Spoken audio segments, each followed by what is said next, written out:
সময় খুব চালাক। যৌবনের লোভ দেখিয়ে শৈশব কেড়ে নেয়, আবার অর্থের লোভ দেখিয়ে যৌবন কেড়ে নেয়। বিপদের দিনে কজন বলো থাকে তোমার পাশে, সুদিনে তো ভাত ছেটালে কাকের দলও আসে। এক কৃষক ডাক্তার সাহেবকে বললেন, আমার ঘোড়াটি কি হয়েছে, 3 দিন যাবৎ কিছুই খাচ্ছে না, খালি শুয়ে থাকে। পশু ডাক্তারবাবু বললেন, আমি ওষুধ দিয়ে দিচ্ছি, 7 দিন পর দেখব। 7 দিন পর ডাক্তারবাবু এসে ঘোড়াকে ইঞ্জেকশন দিয়ে বললেন, মনে হচ্ছে জটিল কোনো সংক্রমণ রোগে আক্রান্ত, 3 দিন পর খবর দেবেন। 3 দিন পর কৃষক ডাক্তার সাহেবকে বললেন, ঘোড়াটি আরও দুর্বল হয়ে যাচ্ছে, কি করা যায়? ডাক্তারবাবু বললেন, যা মনে হচ্ছে এর কোনো চিকিৎসা নেই, হয়তো এই রোগটি আপনার পাড়ার পশুগুলোতে ছড়িয়ে যাবে, আপনি এটাকে মেরে মাটি চাপা দিয়ে দিন। কৃষক বলল, সেটাই মনে হয় ভালো হবে। ঘোড়াটির ঘনিষ্ঠ বন্ধু ছিল ছাগল। ছাগল সব শুনে রাতের বেলায় ঘোড়াকে বলল, বন্ধু তুমি উঠে দাঁড়াও, মালিক না হলে তোমাকে মেরে ফেলে মাটি চাপা দিয়ে দেবে। অসুস্থ ঘোড়া বলল, বন্ধু তুমি আমাকে উঠে দাঁড়ানোর জন্য সাহায্য করো। ছাগল সারা রাত ঘোড়াটিকে সেবা করলো। ভোর হতেই ঘোড়াটি উঠে দাঁড়িয়ে নাচতে লাগলো। ছাগলটি আনন্দে আত্মহারা হয়ে গেল। সকালবেলায় ঘোড়াটিকে নাচতে দেখে মালিক চিৎকার দিয়ে বলল, এই কি কোথায় আছিস? আমার ঘোড়াটা সুস্থ হয়ে নাচছে। সন্ধ্যায় পার্টি, সবাইকে নিমন্ত্রণ কর, আর এই ছাগলটাকে এখনই জবাই দে। এখানে শিক্ষণীয় বিষয় হলো, ভালো কাজের মধ্যে সবচাইতে বড় হলো উপকার।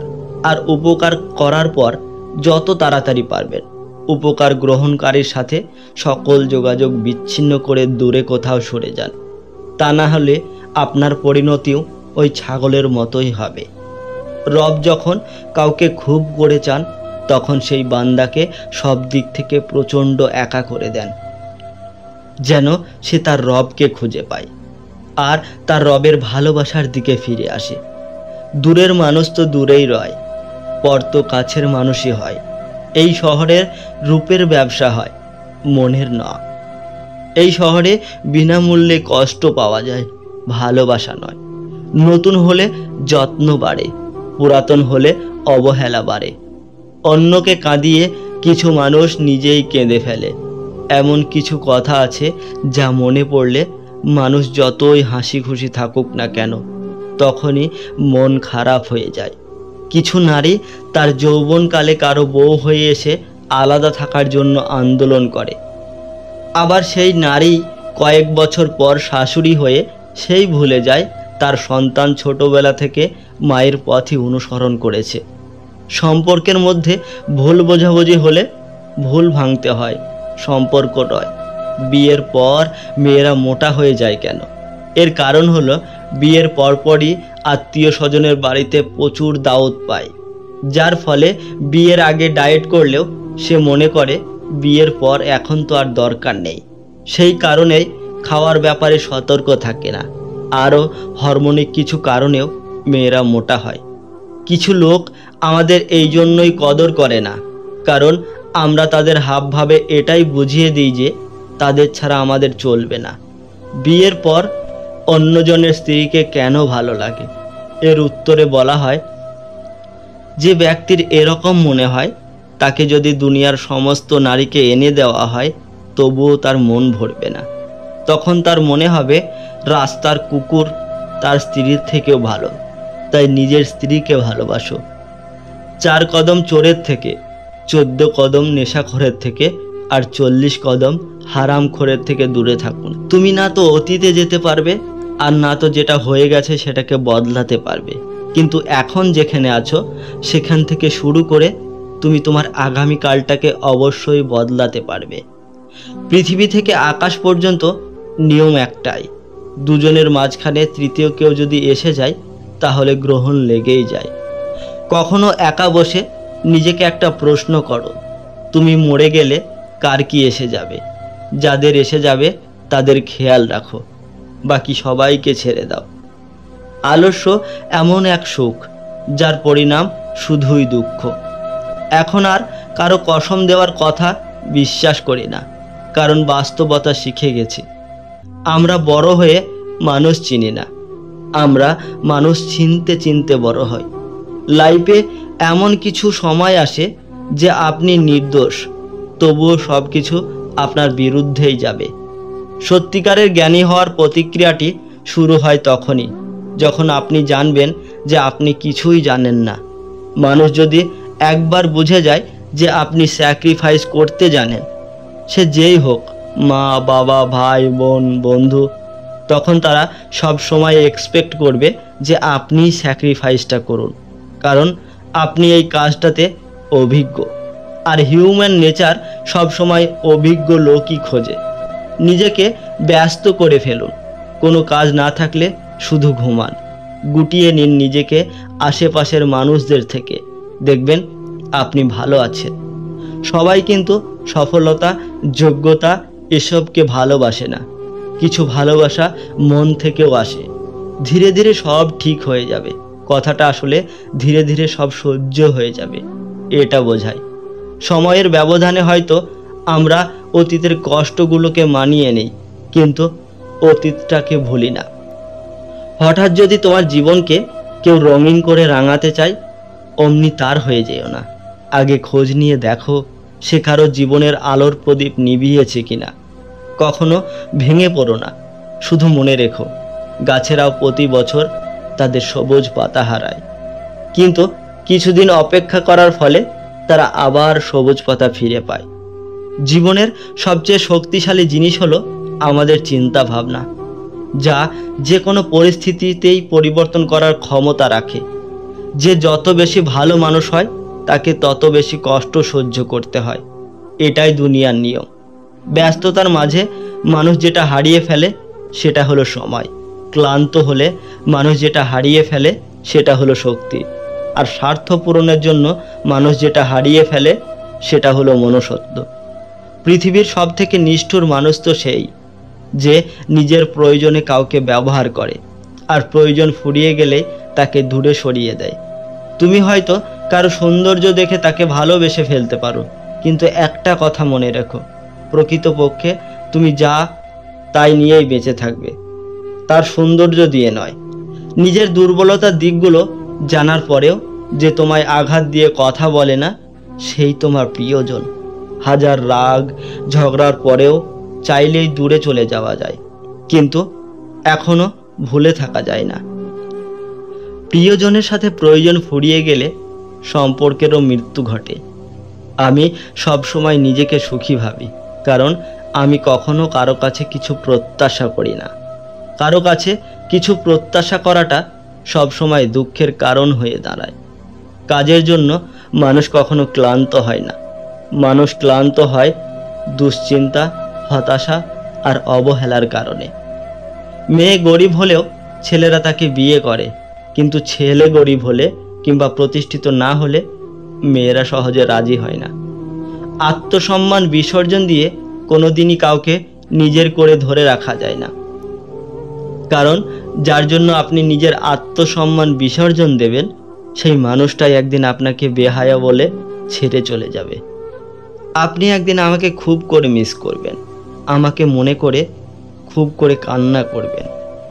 চেহারার দিক থেকে হয়তো আমার চেয়েও হাজার গুণ ভালো কাউকে পেয়ে যাবেন, কিন্তু যখনই মনের দিক থেকে খুঁজবেন তখন আপনি হেরে যাবেন।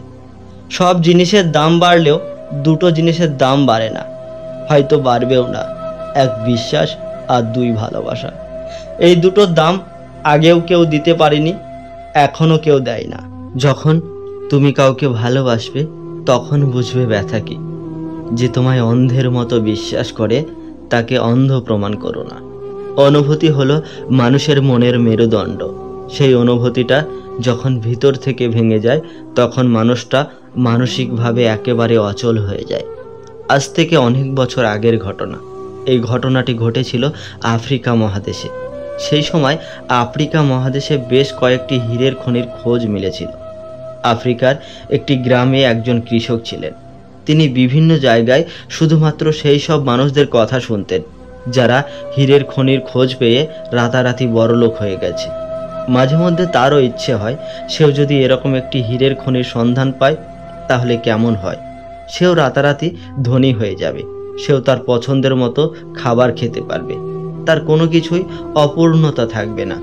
ধীরে ধীরে তার মধ্যেও ঘনীভূত হওয়া এই স্বপ্নটি তার মধ্যেও প্রবল হয়ে ওঠে। কিন্তু সমস্যা হলো সে হীরের খনির খোঁজ করবে কেমন করে। তাই সে ঠিক করে সে যেভাবেই হোক সমগ্র জায়গায় খুঁজে দেখবে। যদি সে একবার হীরের খনির খোঁজ পায় তাহলে তাকে ধনী হতে আর কেউই আটকাতে পারবে না। এরপর সে তার জমিটি অন্য আরেকজন কৃষকের কাছে বিক্রি করে দিয়ে হীরের খনির সন্ধানে সে বেরিয়ে পড়ে। দিন যায়, রাত আসে, কিন্তু সে তার লক্ষ্যে অটল। হীরের খনির খোঁজ সে করবেই। এদিকে তার একমাত্র জমিটি বিক্রি করে তার হাতে যতটুকু অর্থ এসেছিল সেটিও শেষ হয়ে যাওয়ার পথে। কিন্তু তার লক্ষ্য এখনো পূরণ হয়নি। সে সব জায়গায় ঘুরে ফিরে দেখে, কিন্তু কাজের কাজ কিছুই হয় না। সময়ের সাথে সাথে তার মনোবলও ভেঙে যায়। সে ঠিক করে সে আবার তার বাড়িতে ফিরে যাবে, কিন্তু তার কাছে বাড়ি ফিরবার মতো অর্থ নেই। সবই সে হীরের খনির খোঁজে অপচয় করে ফেলেছে। এরপর হতাশা তাকে আচ্ছন্ন করে ফেলে। ধীরে ধীরে হতাশার কালো মেঘে সে নিজেকে হারিয়ে ফেলতে থাকে। আর ধনী হওয়া হলো না। সর্বদা এই চিন্তায় তাকে কুড়ে কুড়ে খেতে শুরু করলো। একদিন একটা নদীর সামনে নিতান্ত হতাশ হয়ে বসে সে তার ব্যর্থতার কথা মনে করে। নদীর জলে ডুবে সে আত্মহত্যা করে। ওদিকে যে কৃষকের কাছে তিনি জমি বিক্রি করেছিলেন সেই কৃষক লাগাতার কয়েক বছর বেশ ভালোই ফসল ফলাচ্ছেন। একদিন তিনি জমিতে জলসেচ করার সময় নদীর কিনারায় দেখলেন একটি সুন্দর পাথর পড়ে আছে। পাথরটি সূর্যের আলো পড়ে আরো বেশি চকচক করছে। সে ঘর সাজানোর কাজে আসবে ভেবে সেই পাথরটিকে তার বাড়িতে নিয়ে সাজিয়ে রাখে। কয়েক মাস পর তার এক বন্ধু তার বাড়িতে ঘুরতে আসে। কৃষকের ঘরে সেই সুন্দর পাথরটা দেখে সে অবাক হয়ে বলল, আরে ভাই, এই সুন্দর পাথরটা তুমি কোথায় পেলে? কৃষক বলল, আমার জমির ধারে। কৃষকের বন্ধু কৃষককে বললেন, তুমি কি জানো এই পাথরটির মূল্য কত? কৃষক, তা জানি না, তবে ঘর সাজানোর কাজে আসবে ভেবে আমি পাথরটিকে নিয়ে এসেছি। তার বন্ধু বললেন, যদি আমি ভুল না হয় তাহলে এটি বহু মূল্যবান হীরে, আর এটা অনেকটাই বড়। কিন্তু কৃষক তার বন্ধুর কথাতে ঠিক বিশ্বাস করতে পারলেন না, কারণ তিনি জানেন হীরে তো অনেকটা ত্রিভুজের মতো দেখতে, কিন্তু এটা তো একটা পাথর। তার বন্ধু তাকে জানায় হীরে আসলে পাথরের মতো আকারেই থাকে, পরে সেটাকে কেটে ত্রিভুজের মতো আকার দেওয়া হয়। কিন্তু তাতেও তার বিশ্বাস হয়নি। তার বন্ধু বলে, এরকম আরও পাথর সেখানে থাকতে পারে। এরপর দুই বন্ধু মিলে আবার সেই জমিতে যায় এবং খোঁজাখুঁজির পর আবারও কিছু সুন্দর চকচকে পাথর পেলেন, কিন্তু এগুলো আগের থেকে কিছুটা ছোট। এরপর সে পাথরগুলোকে তার বন্ধু পরীক্ষার জন্য পাঠালেন। একদিন খুশি খুশি তার বন্ধু কৃষকের বাড়িতে এসে বললেন, আমার অনুমান সত্যি, এইগুলোই হীরে। এরপর সেই জমিটিতে পাওয়া গেল হীরের খনি। সেই কৃষক তার বন্ধুর সাথে নিয়ে হীরের ব্যবসায় নেমে পড়লেন, শুরু করলেন হীরের কারবার। এভাবেই হয়ে উঠলেন তিনি অন্যতম ধনী ব্যক্তি। প্রথম কৃষক তার জমি অন্যের কাছে বিক্রি করে হীরের খোঁজে পুরো আফ্রিকা ঘুরেছেন, কিন্তু কখনোই নিজের জমিতে খুঁজে দেখেননি তার জমিতেই রয়েছে হীরের ভাণ্ডার। অথচ তিনি পুরো আফ্রিকা হন্য হয়ে ঘুরেছেন, আর যখন তিনি ব্যর্থ হয়েছেন নিজের জীবন দিয়ে দিয়েছেন। কিন্তু তিনি যদি নিজের জমিতে একবার খুঁজে দেখতেন তাহলে হয়তো তার ধনী হওয়ার স্বপ্ন পূরণ হয়ে যেত। বন্ধুরা, সুতরাং এই কাহিনী থেকে আমরা শিখতে পারি যে এই কাহিনীতে প্রথম কৃষকের স্বপ্ন তার পায়ের নিচের জমিতেই ছিল, কিন্তু সে খোঁজার চেষ্টা করেনি। ঠিক একইভাবে আমরাও সফলতা পাওয়ার আশায় কখনো এখানে কখনো ওখানে ঘুরে বেড়াই, ঠিক গল্পের কৃষকটির মতো। আর আমাদের আশেপাশে থাকা সফলতা প্রাপ্তির পথকে খুঁজি না, আর খোঁজার চেষ্টাও করি না। খুঁজে পেলেও আমরা গুরুত্ব দিই না, বরং অন্য আরেকটি রাস্তা খোঁজার চেষ্টায় আপ্রাণ চেষ্টা চালাতে থাকি। অথচ আমাদের চেনা সফলতার রাস্তায় না গিয়ে ভিন্ন রাস্তা বাছাই করে নেই। আর এই কারণেই অবশেষে হতাশা ছাড়া আর কিছুই আমাদের জোটে না। আজ তুমি যেখানে আছো সেটা তোমার অতীতের কর্মফল, কিন্তু কাল তুমি যেখানে পৌঁছাবে সেটা তোমার আজকের কর্মফল। ধৈর্য হলো এমন এক শক্তি যার মাধ্যমে জীবনের সব কঠিন বাধা কাটিয়ে ওঠা সম্ভব। ভাগ্য বলে তেমন কিছু নেই, নিজের চেষ্টা ও পরিশ্রমের উপর সফলতা নির্ভর করে। যদি তুমি গরিব হয়ে জন্মগ্রহণ করো তাহলে সেটা মোটেও তোমার অপরাধ নয়, কিন্তু যদি তুমি গরিব থেকেই মৃত্যুবরণ করো তাহলে সেটা অবশ্যই তোমার অপরাধ। পৃথিবীতে সুখী ও ভালো থাকার বিষয়টা ক্ষণস্থায়ী, এটাকে আপনি চাইলেও ধরে রাখতে পারবেন না। তুলনা তার সাথে করো যে তোমার চেয়ে এগিয়ে আছে, তার সাথে নয় যে তোমার চেয়ে পিছিয়ে আছে। অন্যের ভুল থেকে শিখুন। জীবন এত বড় নয় যে আপনি নিজের ভুলে সব কিছু শিক্ষা নিতে পারবেন। রাগের মাথায় কোনো সিদ্ধান্ত নেবেন না এবং আনন্দের সময় কোনো প্রতিশ্রুতি দেবেন না।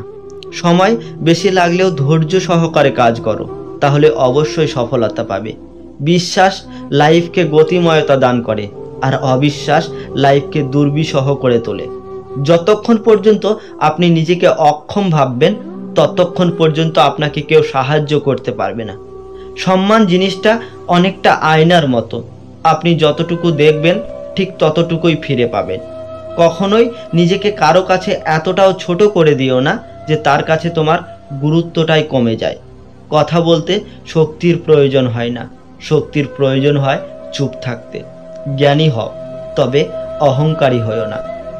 টাকায় ভরা হাত ধরা চেয়ে বিশ্বাসে ভরা হাতটা অনেক বেশি দামি। সবচেয়ে শক্তিশালী ও প্রভাবশালী অস্ত্র হলো নীরবতা। তাই লাফিয়ে ঝাঁপিয়ে ঝগড়াঝাঁটি করেও যেখানে কাজ হয় না সেখানে এই অস্ত্র খুব বেশি কাজ করে। আমরা মানুষকে বেশি দাম দিতে গিয়ে নিজের দাম কমিয়ে ফেলি। মানুষের অর্ধেক সৌন্দর্য আসে তার কথা বলার ধরন থেকে। ভালো লাগা এমন এক জিনিস যা একবার শুরু হলে সব কিছুই ভালো লাগতে থাকে। আগুন দিয়ে যেমন লোহা চেনা যায়, তেমনি মেধা দিয়ে মানুষ চেনা যায়। সত্যিকারের মানুষ সেই যে অন্যের দোষ ত্রুটি দিয়ে নিজেকে বিচার করতে পারে। আনন্দকে ভাগ করলে দুটি জিনিস পাওয়া যায়, একটি হচ্ছে জ্ঞান, অপরটি হচ্ছে প্রেম। একজন আহত ব্যক্তি তার যন্ত্রণা যত সহজে ভুলে যায়, একজন অপমানিত ব্যক্তি তত সহজে অপমান ভোলে না। যেখানে পরিশ্রম নেই সেখানে সফলতাও নেই। কপালে সুখ লেখা না থাকলে কপাল পাথরে ঠুকে লাভ নেই, এতে কপাল ফোলে, ভাগ্য খোলে না। যে মানুষ বলে তার আর শেখার কিছু নেই, সে আসলে মরতে বসেছে। যতদিন বেঁচে আছো শিখতে থাকো। ঘৃণার শক্তি অপেক্ষা প্রেমের শক্তি অনেক বেশি শক্তিমান। দুনিয়া আপনার সম্বন্ধে কি ভাবছে সেটা তাদের ভাবতে দিন। আপনি আপনার লক্ষ্যগুলোতে অটুট থাকুন। দুনিয়া আপনার একদিন পায়ের সম্মুখীন হবে। বন্ধুরা, ভিডিওর কথাগুলো কেমন লাগলো অবশ্যই কমেন্টে জানাবে। আর ভিডিওটি ভালো লাগলে একটি লাইক করবেন। চ্যানেলটিকে সাবস্ক্রাইব করে পাশে থাকুন এরকম আরও সুন্দর সুন্দর ভিডিওর জন্য। ভালো থাকুন, সুস্থ থাকুন। দেখা হবে আবারও একটি নতুন ভিডিওর সাথে।